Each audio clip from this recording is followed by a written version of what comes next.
দর্শক, রাখাইন রাজ্য পুরোটাই দখল হয়ে যাচ্ছে, আরাকান আর্মির নিয়ন্ত্রণে চলে যাচ্ছে এমনটাই খবর।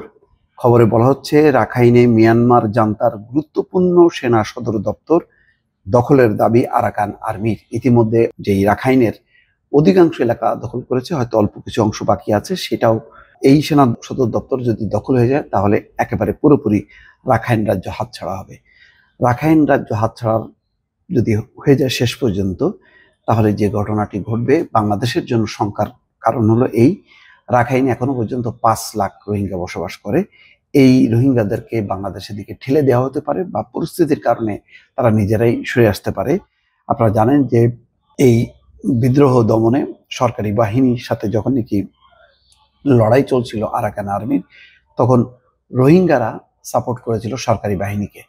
এখন আরাকান আর্মি প্রতিশোধ নিচ্ছে এবং বলা হচ্ছে যে ইতিমধ্যে বহু রাখাইন গ্রাম জ্বালিয়ে দিয়েছে, তাদের ঘর বাড়ি একেবারেই নিঃশেষ, এবং তারা জঙ্গলে সাঁতরে কোনো রকমে পাড়ি দিচ্ছে, বাংলাদেশ অভিমুখে রওনা হয়েছে এবং সীমান্ত এলাকায় তারা জড়ো হয়েছে।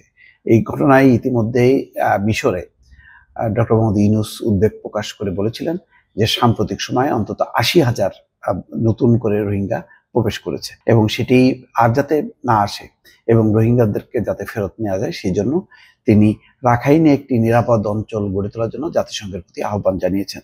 মালয়েশিয়ার মন্ত্রীর কাছে অনুরোধ করেছেন যাতে মালয়েশিয়াও এই ব্যাপারে সোচ্চার ভূমিকা রাখে।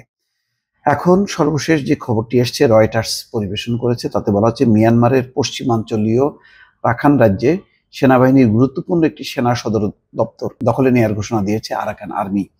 এর মধ্য দিয়ে বিদ্রোহী গোষ্ঠীগুলোর অভিযানের মুখে দ্বিতীয় কোনো আঞ্চলিক কমান্ডের নিয়ন্ত্রণ হারালো মিয়ানমারের সামরিক জান্তা। গতকাল শুক্রবার গভীর রাতে আরাকান আর্মির দেওয়া বিবৃতিতে বলা হয়, 2 সপ্তাহ ধরে প্রচন্ড লড়াইয়ের পর গতকাল বাংলাদেশের সীমান্তবর্তী রাখাইন রাজ্যে অবস্থিত পশ্চিমা সামরিক কমান্ডের পতন হয়েছে। এই ব্যাপারে মিয়ানমার সেনাবাহিনীর বক্তব্য জানতে চেয়েছিল রয়টার্স, তবে তাৎক্ষণিকভাবে সাড়া পাওয়া যায়নি। 2021 সালের শুরুর দিকে মিয়ানমারের নির্বাচিত সরকারকে উৎখাতে ক্ষমতা দখল করে সেনাবাহিনী। তখন থেকে মিয়ানমারে অস্থিরতা চলছে। এই অভ্যুত্থানকে কেন্দ্র করে দেশটিতে ব্যাপক বিক্ষোভ শুরু হয়, যা পরে সশস্ত্র বিদ্রোহে রূপ নেয়। ইতিমধ্যে বলা হচ্ছে যে 4 ভাগের 3 ভাগ অঞ্চলই বিদ্রোহীদের দখলে, 1 ভাগ নিয়ন্ত্রণে আছে, 21 ভাগ দখলে আছে সরকারি বাহিনীর, অর্থাৎ রাজধানী এবং আশেপাশের কিছু এলাকা। এছাড়া বাকি মোটামুটি সবই বিদ্রোহীদের, বিভিন্ন বিদ্রোহী গোষ্ঠী তাদের নিয়ন্ত্রণে চলে গেছে এবং বিদ্রোহীরা একজোট করে সমন্বয় করে এই অভিযান চালাচ্ছে বা এই আন্দোলন বা সশস্ত্র অভ্যুত্থান শুরু করেছে। মিয়ানমারের জান্তা বিদ্রোহী জোট 3 ব্রাদারহুডে থাকা আরাকান আর্মি 2023 সালে অক্টোবরে সরকার বিরোধী অভিযান শুরু করে। চীন সংলগ্ন মিয়ানমার সীমান্তে উল্লেখজনক বিজয়ও তারা অর্জন করে। গত আগস্টে উত্তর পূর্বাঞ্চলীয় লাসিও শহরের নিয়ন্ত্রণ নেয় বিদ্রোহী জোট।